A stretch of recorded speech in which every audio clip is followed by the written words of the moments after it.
Alright, everybody. I know it hasn't been very long, but as you can see here, I made a little bit of a change to my base.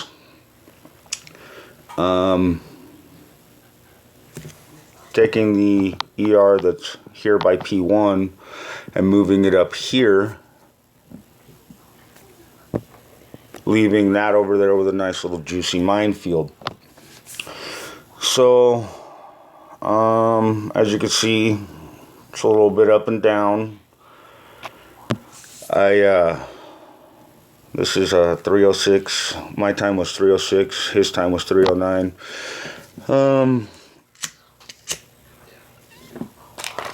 This is before the change, obviously. Sending one boat with bullet up there to take out the one, and they naturally came down to this corner one here. Boom, flare up to the top. It really made it easy for him. Really easy for him. And it took me a little while to catch on to that. Here, I still haven't caught on to that. This person took a little bit of a different approach with the three-way split. Worked out for him. Had just enough left up there. There's really not that much defenses up in the top right corner. But I'm okay with that. This person just this was bad. Unless no. Straight bullet to the corner. Heavies with the flare naturally stopped right at that corner. Made it real easy.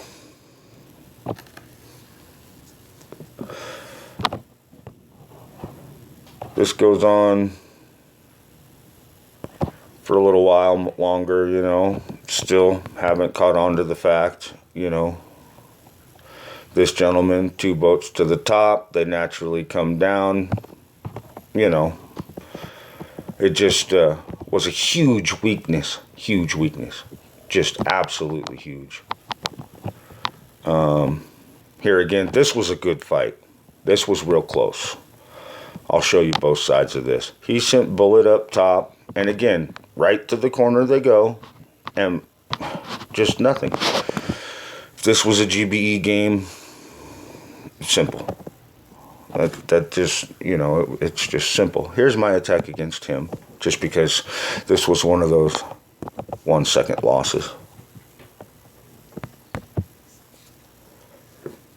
I'm now sending 4 boats. Watch this. 4 boats to the top corner, flaring this one. Now watch where the flare timing runs out. Look at where they are. Boom, right there at that last DR. This has been my attack over and over again. I'll show you this and highlight this style here in a second. But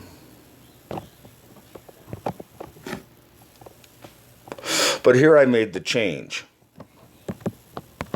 Okay. Now, they have those two on the right ramp that pull all their troops to the left. And then they have to go around all of that. That person just retreated. Okay. That was my first one. This is the second one.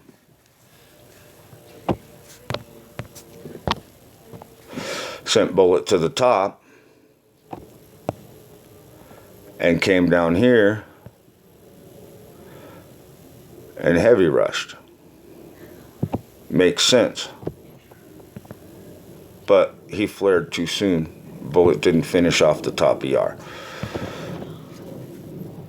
So the point there is it would have taken Bullet longer to take out the ER, so the attack wouldn't have been as fast as he was going. Now this was a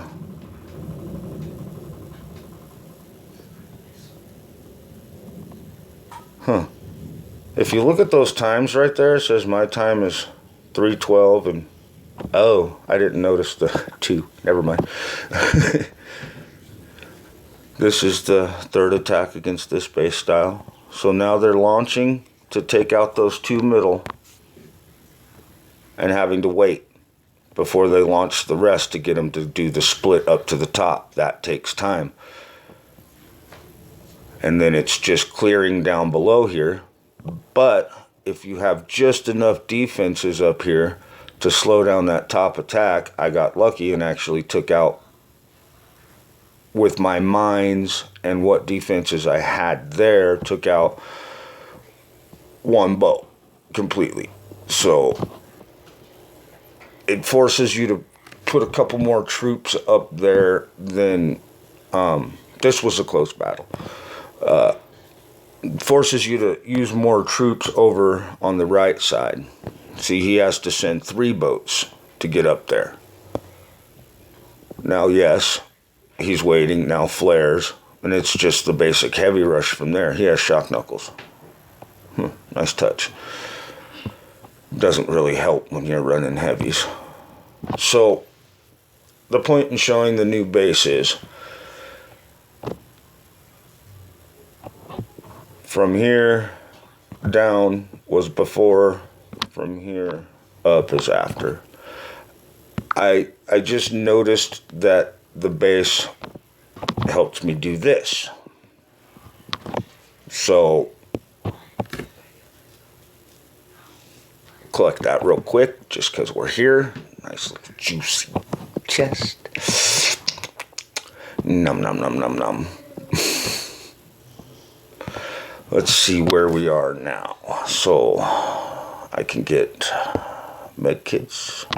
So 1 chest away from starting to work on smoke. So my progression towards getting to the diddles is coming right along. Like I said, I do not intend to do anything at this point in the tech tree, so no exciting news there. But this being a timing game, I've come up with something that's really become obvious to me. So I'm going to just go over the last 4 because I'm pretty sure I did the same thing each time. Now, I'm not going to... No, actually, I didn't do the same thing on this one. I'm sorry. This is a different base layout. On this one, I launch 3 boats right just to get it down fast. Launch the rest. Give bullets some hee-haw, and then boom, boom. Okay, that's how I go against a base like this. So, let's see. I'm hoping that there's a few here I can show. Yeah, this one will work. Alright, so I'll do it in 2 times. I'm sending more boats than needed to the right for a reason. And now, right as that's going down, I flare left. Now, I'm saving these heavies on the right. Because if you notice, flare is gone, headquarters is down, heavies are right there. They were at just above the P1 at the time the headquarters went down. Okay? It's very important. Very important. Now, notice this. Here we go. Flaring the right with 4 boats. Excessive. I get that, right? Most people would say you only need bullet. I understand. My other troops are already on the ground. Flaring to the top left. Watch where these troops are when everything goes down. Shocking those machine guns to save the heavies. ER goes down. Heavies are right there. Flare. It's a timing thing. Doing it this way seems to have shown me that whatever troops you have on the right will be in between the P1 and the P2 by the time you're done on the left. So when there's 3, send half boats one way and half a boat the other way. Because by the time you flare that left side to the top ER, that right side group will be around or just before P1 every time. It just works out that way. Now, mind you, just so that you have all the facts, that is working based off of a tick 4 flare. That's very important, flare timing, blah, blah, blah. If the flare was shorter, troops would be higher up on the right by the time the flare goes down. Or you would, it just play the math with tick 4 flares. I'm positive I did it again here. Flaring the top right. I only sent 3 boats this time because of the defenses at P2. Now watch the timing. Watch the timing on everything. So yes, I'm saving those heavies on the left. Now see where they are when they're right there at P2. So they will be in between P2 and P1 every time by the time that top left ER goes down. If you have enough heavies left on the right side. That's why now I'm sending 4 boats to the right and 4 boats to the left on those style bases. It's worked for me. Just wanted to point it out. Hope it helps. Have fun. Happy shipping. Hope the seas are good.